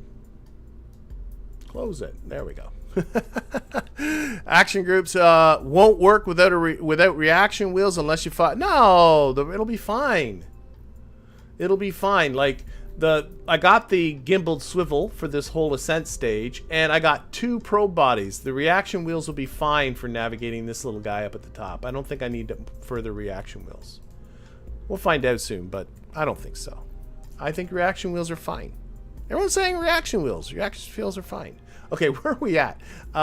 Atmospheric thrust to weight is 0.32 at launch, so that should be good. So I've checked that. Check your staging. Staging all looks good. Remove this stage. All right. Let's go for it. Let's give it a test. So simulate.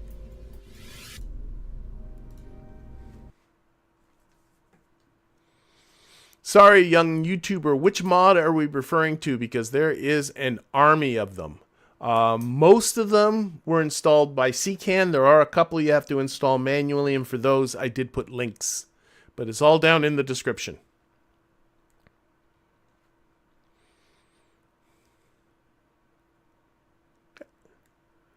But there is an army of mods going on, that's for sure. All right, let's see how this goes. So let's run orbit, and we'll see what happens. I think yep, there we go.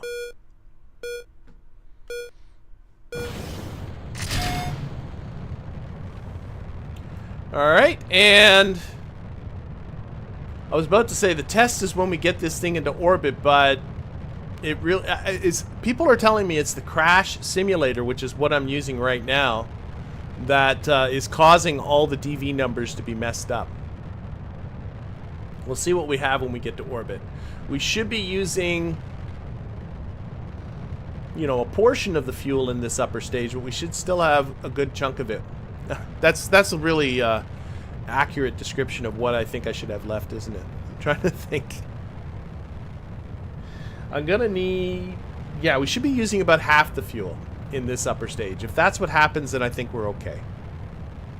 If that's not what happens, then I think we're in trouble.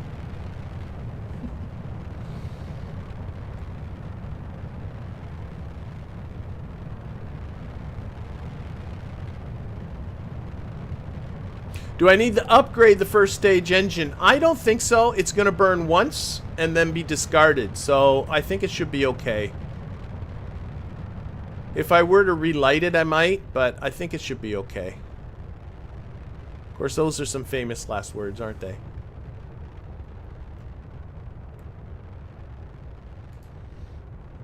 I mean, it has still another 3 minutes of burn time left in it. That should be alright. It doesn't have to burn for much longer. I miss not having lights, though. Yeah, I think the Kerbal Engineer Delta V up here is looking reasonable. I think this stock is completely not. Don't even look here. It doesn't. It's not reasonable at all. I don't know why it's not showing any Delta V for the lander. Do I have this in the right? I hope I have that stage in the right place. I think I do. We'll do a test stage once we're in orbit.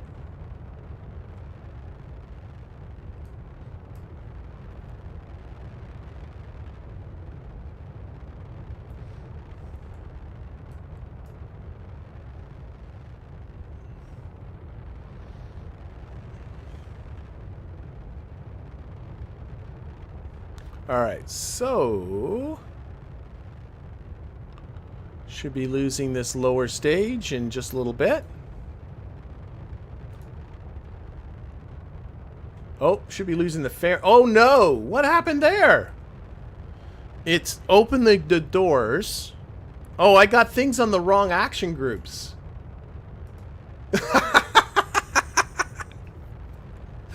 Oh my gosh, it probably deployed. I had opening the doors on action group 5 and I didn't stage the fairing. That was just dumb.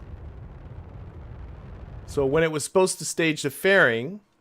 Oh, we hit 80 kilometers. I'm about to say, why did this stop? Because we hit 80 kilometers. Okay, that's cool.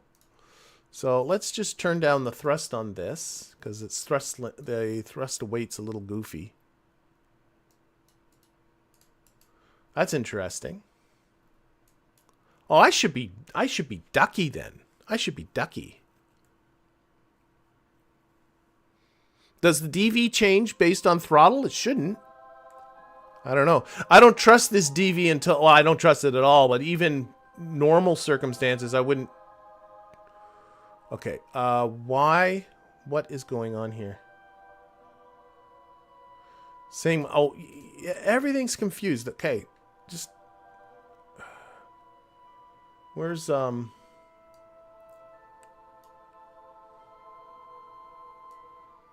there's no way this is a 2-minute burn. Okay, let's just Control C, get out of that. Let's just burn this. Go. Oh, engine failure. People were talking about upgrading that. I think this time to burn was completely confused. So I just started. But like, look at this. It's saying I got 860 meters per second, and Kerbal Engineer is saying I got about 2,000. Like, how can it be that different? It's so weird.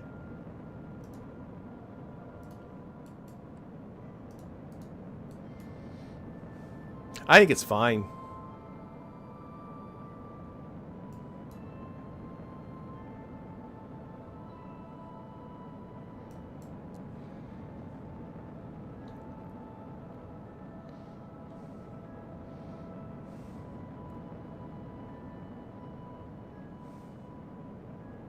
Anyway, but it's a terrible burn because I didn't start at the right time, but this is saying 7, but this is saying 1607.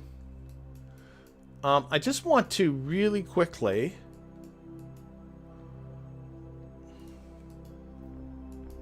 I just want to stage this upper one because I don't like that I'm not seeing any DV for it.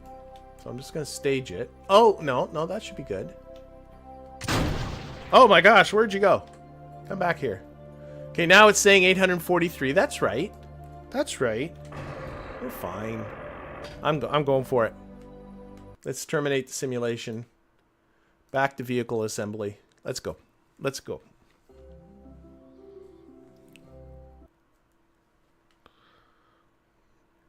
I do have some messed up action groups. That was the only thing I think that went wrong. Let's see. Back into here. On action group 5, I have the service bay. That and the... Oh my gosh. What was I doing? Do the fairing on action group 5. On action group 0 is the service bay. And the fairing. What? Why do you people let me do these things? No, it's okay. Nobody can stop me from doing dumb things. I always am doing dumb things. There we go. So that makes sense. Action group, deploy the fairing. Action group 0 is antennas and stuff. Okay.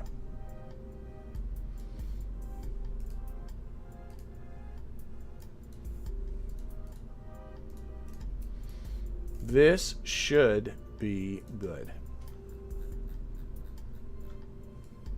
So we're going to save this. And we're going to push the launch, but the launch doesn't do it. It adds it to the building queue. So now if I leave here, engine upgrade. No, it's fine. Can't upgrade everything. I upgraded the little spark engine. That's the one that's going to be doing the most work. Even when it failed, it only had like, I don't know, 15 meters per second left in it or something like that. Okay, so what do we have happening here?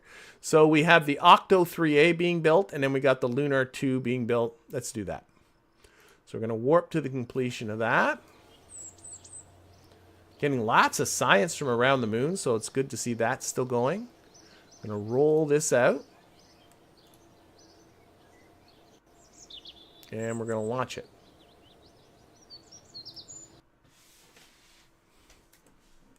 I'm a big fan of career mode myself.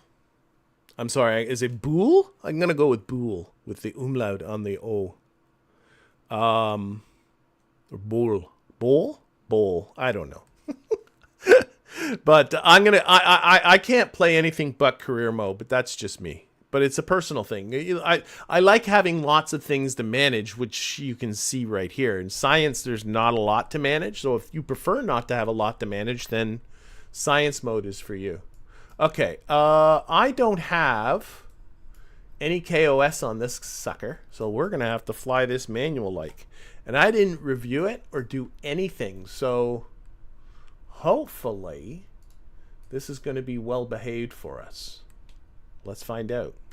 So boom, boom. So I gotta fly this one manually because there's no KOS probe core on it.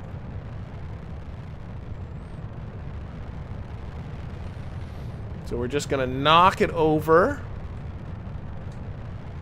5 degrees, lock it to prograde, get it to a 90-degree heading, 90-ish. And I don't know how high you have to be to get into the radiation belts. I gotta stay below 250, so maybe 200 kilometers. Get down to 90 degrees, you stinker. There we go. Close enough.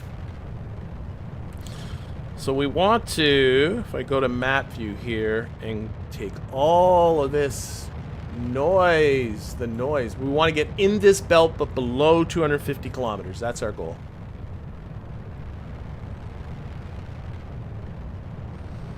That's our goal.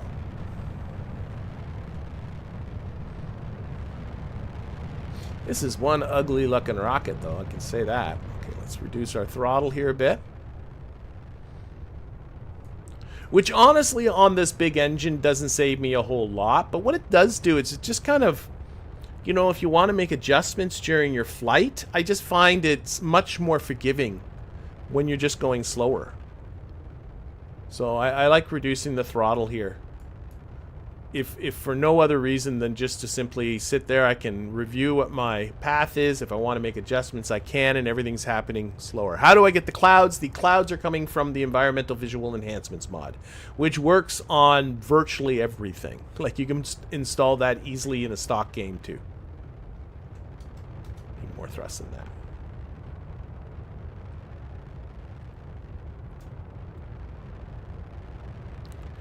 All right. So, no fairings, no nothing. The staging seems okay.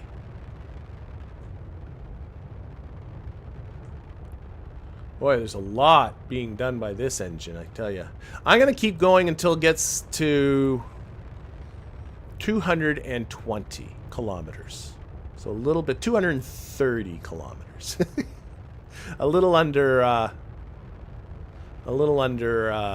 250, which is high space. I want to be in low space.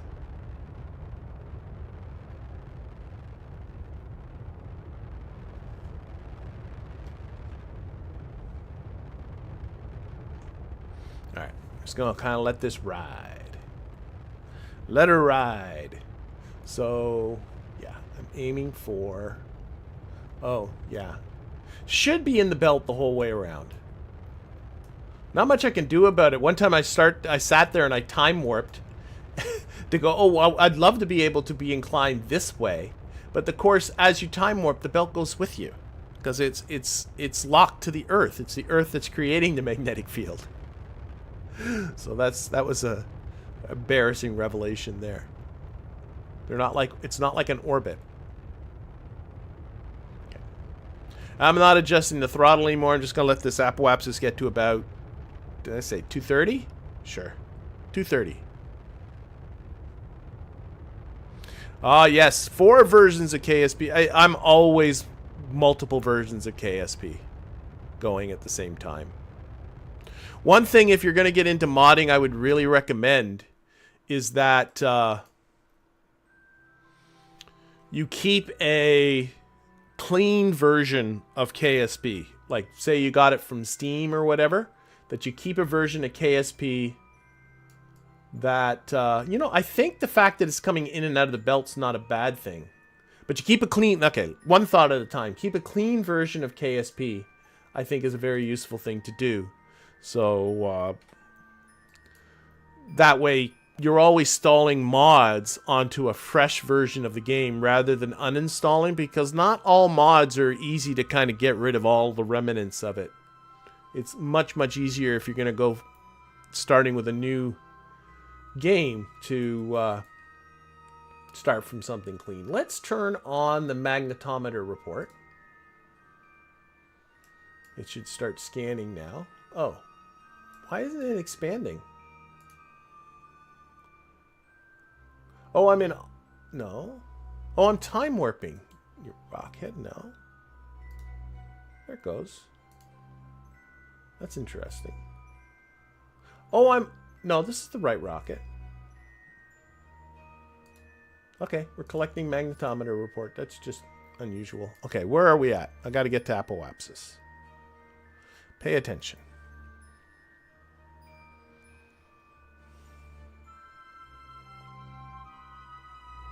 And why did I open this? I opened this to look at the magnetometer report that's aboard this thing. That's what I did.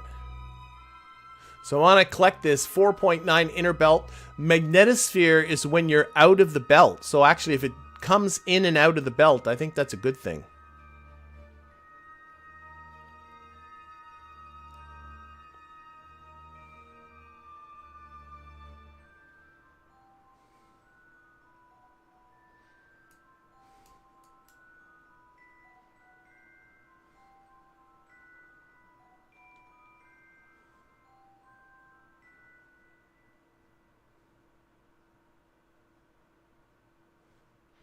All right, just a couple minutes here. I think I'm going to, and I know it might, you know, there's 118 meters per second still left in this stage, but I have so much delta V for what I want to do with this thing that I think I'm just going to stage this right now, just so I know that this thing will deorbit. Its periapsis is only at 27 kilometers. I just want to make sure I don't have this debris hanging around. So I'm just going to stage it right now. And then we'll finish our insertion.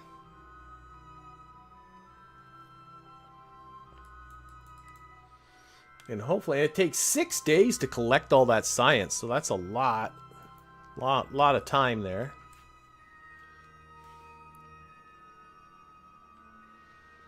It's not going to take much to finish this off.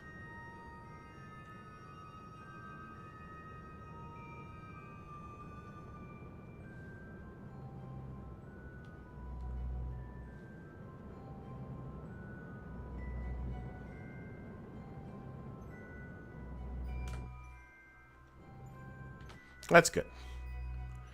Okay, and then we'll orient this again for solar panel purposes. And get it in the sun so we can take a look at it. I guess we don't really... Oh, this antenna is not deployed. Do I have that on a 0? I do.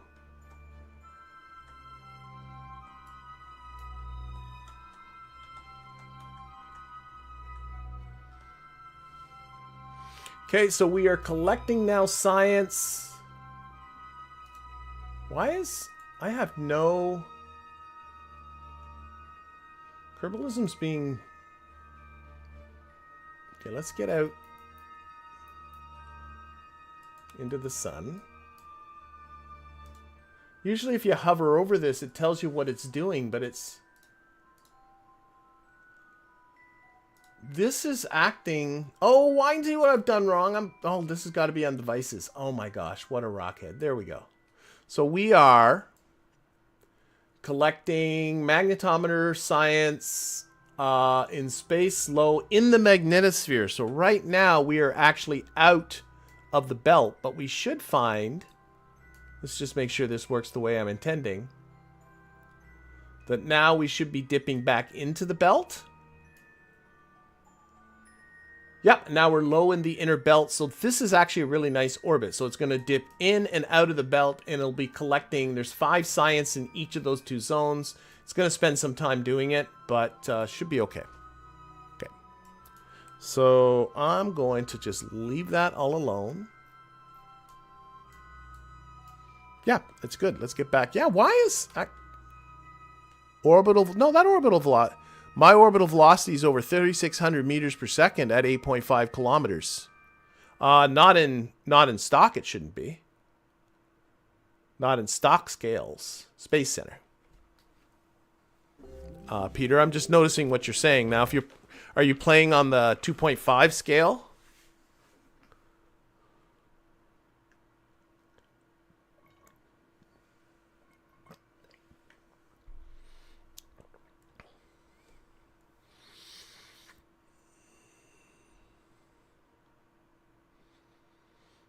All right, so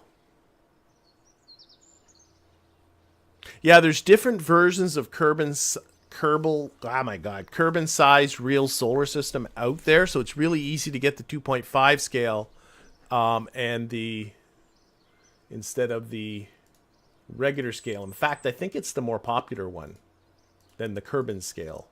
Okay, what do we got? What do we got? We're reconditioning the launch pad. Gonna let that do its thing. And then we got Lunar 2. We still got, 7 days for the tech, so let's do Lunar 2. Oh my gosh, I'm looking at the time, and I'm just sitting there thinking, probably just going to get this guy into orbit. I remember this happening last time. Oh my god, I'm back up to 110 science? I'm really excited with how much science I'm starting to see. So I'll have to unlock some new science mode. You can see it building here. Science is coming in. Okay, let's launch this guy. But looking at the time of the stream, what I'm thinking is I'll probably just get this guy into orbit. Hopefully everything will go well. And then we'll send it off to the moon next week.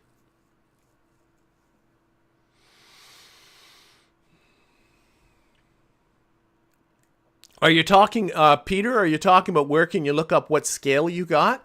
I would go into just the tracking station, if that's what you're asking.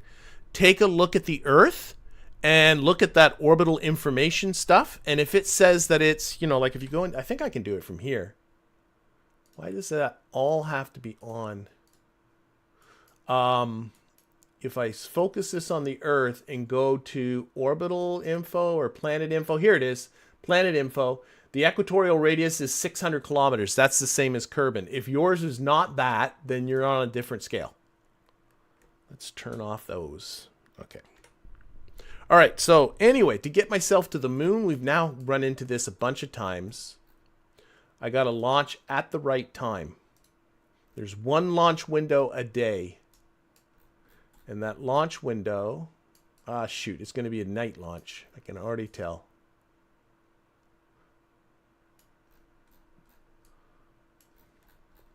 Well, maybe not. There we go. That's what I'm looking for. You put the moon on edge.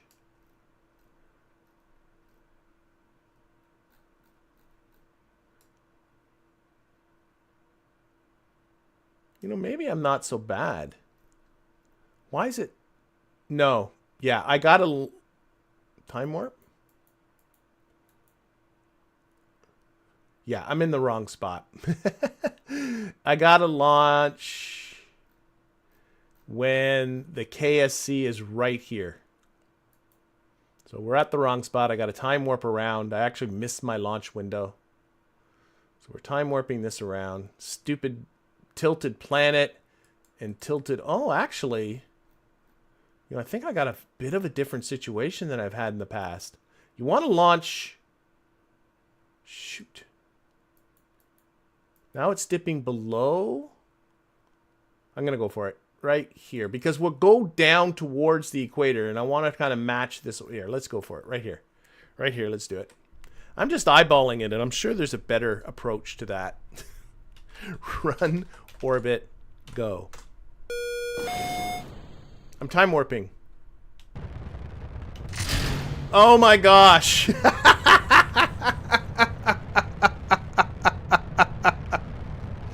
I have no idea what... Oh my gosh. What is going on? Okay. Is... KOS got so messed up because I was time warping there. And I am not sure if it's doing anything. You can see here like a whole bunch of... It seems to be steering the rocket, doesn't it? So I'm going to see what it does. So that was all because I was time warping, and then I time warped through the countdown, but it was missing what's known as physics ticks. So it was missing key things because I was time warping so quickly because I'm a doofus. I might require a restart on this, but I'm going to see if it's just going to do it. That was rather entertaining. I see I'm getting no messages here that are of any use. What I'm curious is, if this gets to 55 seconds to apoapsis and starts reducing throttle, I think I'm in okay shape. There it goes. I think it's actually doing its thing. I think it is. Despite what all the messages here say. So don't start your KOS program while time warping. That's the moral of that story. Now, it might be a little bit less of an efficient launch because if you noticed, it did drop the rocket and then it went back up again. Probably not the best way. Okay. How's the engine look? Everyone's telling me I gotta upgrade this engine. You gotta live a little bit on the edge, I think. It should be fine. And I mean, if the launch, every once in a while you can have a launch. It's okay. It's all good.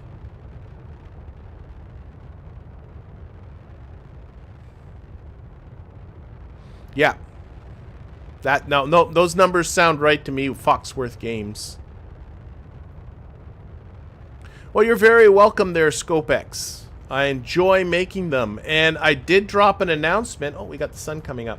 I did drop an announcement on YouTube today, for those people that missed it, that I am going to start making some more contract tutorials that are coming out. And the plan is going to be I'm going to put the RP1 series on hold so I have time to make some more tutorial videos. These will all be for stock and all be for career mode. And just for a little while. And hopefully those will be... And oh, it got to 80 kilometers again. It's funny how that's what happened last time. Right when it got to 80 kilometers in apoapsis, that's where this went. But it's like hardly anything left. Okay, I'm going to actually just end this program because I'm not happy with it. And actually what I could do, let's turn down the TWR on this.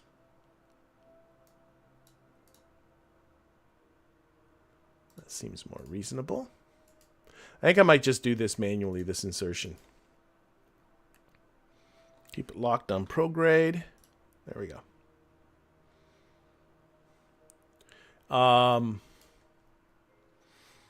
There's hardly anything left in this stage, but we'll use it up. But what was I saying? Yeah, so RP1's going to go on hold for a little bit. There is an RP1 video coming out this Saturday, but that's going to be the last one for a little bit. And then starting 2 weeks after that, and hopefully every week, there'll be a new stock career mode tutorial. And I'm committed to at least 3 of them for now. And then we'll see how they go. I'm going to throttle up here.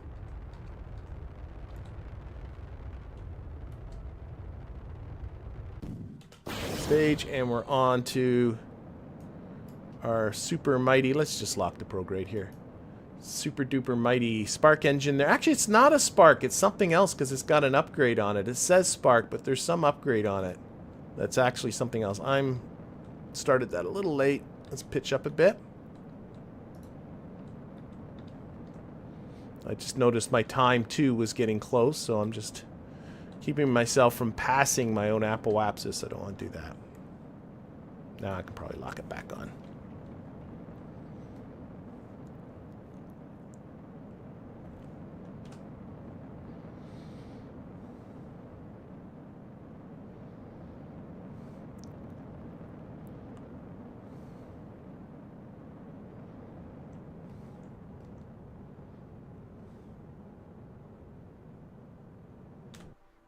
All right, I'm going to go with that. That looks pretty good to me. We'll reorient this for solar panel purposes. Oh, I never got this to extend. I thought I put that on a 0. Oh, no.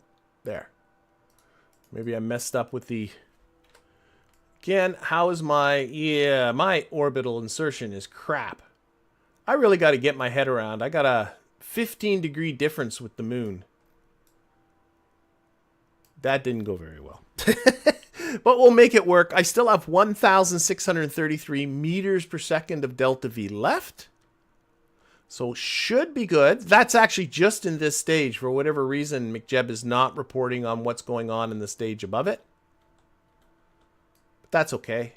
So I'm just going to get this solar panels all lined up good. There we go. But I think what I'm going to be doing, looking at the time of the stream, is I think I'm going to pick up right where this one left off next week. We're going to take this thing to the moon. We're going to drop it down. And this is going to be the first of 3 that are going to get dropped down on the moon for that Lunar Probes strategy.